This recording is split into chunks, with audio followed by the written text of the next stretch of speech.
4 types of organizational culture? And why is it important to know what those 4 types are? And how can those 4 types of culture help inform some decision making that will help you advance your organization?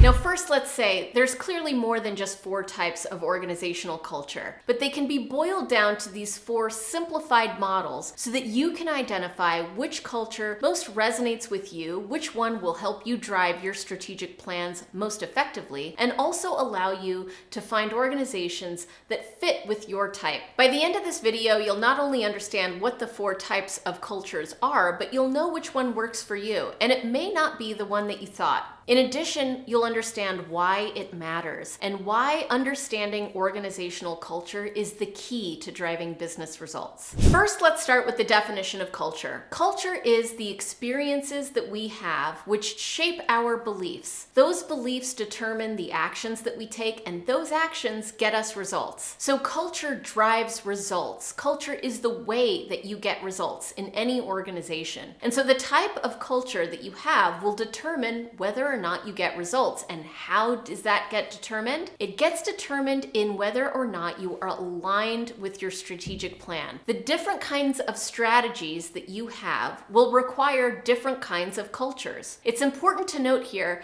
that I don't have a favorite culture. I don't have a culture that I think you should implement. That's something that only you can decide as a business leader based on the strategic goals that you have. But understanding the 4 key categories of culture will allow you to understand the types of cultural beliefs that you need to nurture to achieve results. Research shows that there are 4 key types of culture, and those are clan-oriented cultures, adhocracy-oriented cultures, market-oriented cultures, and hierarchy-oriented cultures. Now, I have worked in 2 of those kinds of cultures, and I know which one I liked the most, but that's not what's important here. What's important is whether or not that culture matched the strategic goals that the organization had. So let's start by defining each of those cultures and why it matters. The first is the clan-oriented culture. Now, this is often seen in small or family-owned businesses. Clan-oriented cultures often feel much like a family. That might be the kind of culture where you hear people talking about, it feels like a family here. People are incredibly close and they form a sort of clan. That clan takes precedence over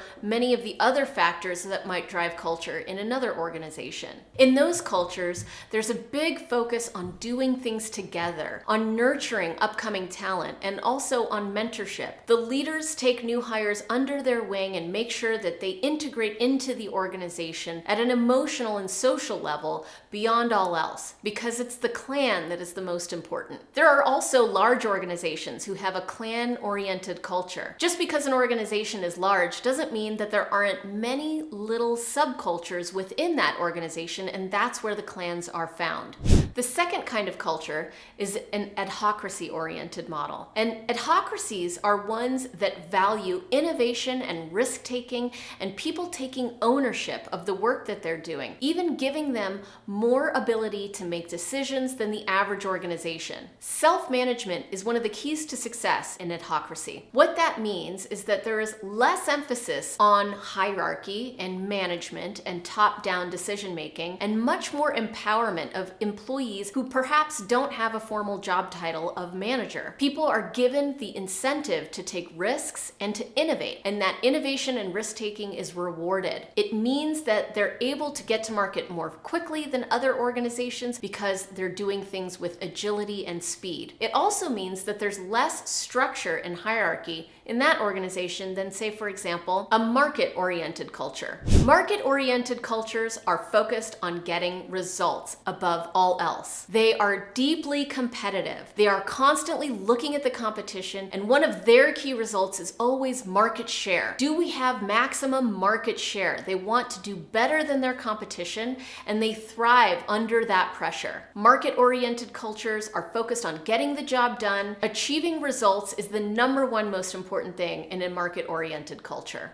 And finally, the 4th type of culture is the hierarchy-oriented culture. That is an organization that is strictly controlled, that process and procedure is deeply ingrained in the organization's decision-making. Those organizations, often viewed as bureaucratic, but really they value doing things right. Stability is incredibly important, as is efficiency. The military, for example, is a hierarchy-oriented organization.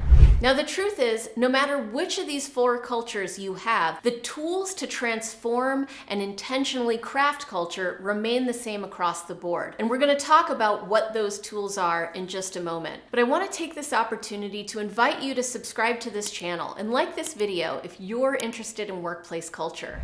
So what are the tools to help transform and intentionally create the culture that works for you? One of those tools is to identify clearly the kind of culture that you have. What that means is sometimes a new hire doesn't know if it's a market-oriented culture or a hierarchy-oriented culture. Explaining that explicitly, saying that to a new employee so that they understand what they're getting into, and better yet, saying it to a candidate who's considering working with your organization is the best way to ensure alignment between the kind of environment an employee wants to work in and the kind of environment that this organization is. So that requires defining your cultural beliefs. Your cultural beliefs are the ways in which you want your employees to show up. It's the beliefs that you think the organization should hold overall that will drive the actions that everyone takes so that they are more adhocracy-oriented or market-oriented, for example. Explicitly identifying those cultural beliefs that are most important to advance your culture will allow employees to understand the kind of behaviors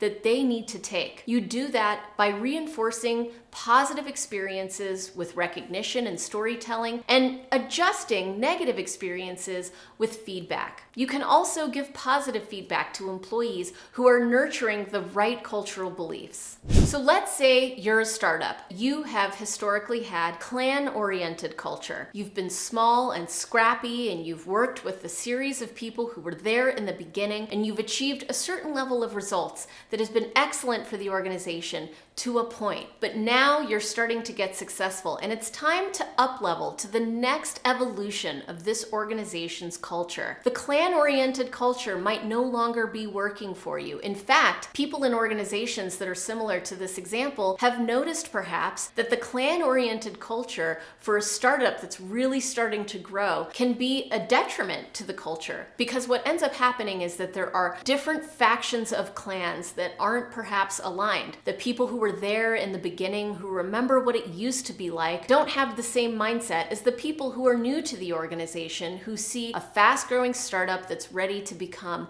a real world-class organization. I've worked in an organization like that, and what I noticed is there was literally a term for the OGs, we called them, and the newbies. And the OGs and the newbies did not get along. It was because there was a culture clash. The newbies felt like they were joining an adhocracy-oriented culture, but the OGs were clinging to the clan-oriented culture that they remembered from years before. So getting clear on your ideal culture is critical. And if you're not sure what kind of culture you have, then one exercise is to ask your employees. Have feedback exchanges where you're not only reinforcing the behavior that you want to see, but you're asking your employees for feedback about the organization. Ask them what's working for them and what's not working, and what you can do to help create more clarity. Many organizations run surveys where they ask their employees what they think it is. Now, here's where it gets interesting. I mentioned earlier that there are subcultures within companies. I'll give you an example. I used to work at a large Fortune 100 technology company, and that organization was a market-oriented culture. We were competitive,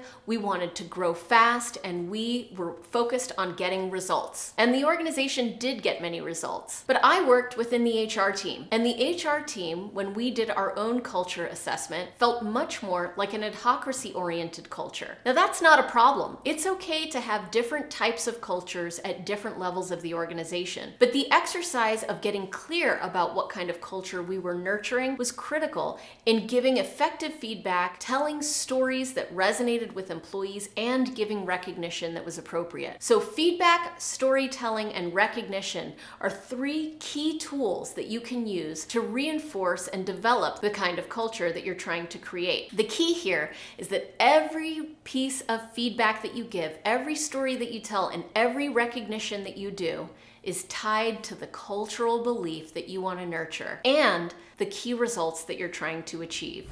If you're interested in learning more about how you can create an intentional workplace culture that drives results and also employee fulfillment, we've got a gift for you. A playbook on how to do exactly that, and also some of our more recent research is available at gift.culture.io, or you can click on the link in the description below.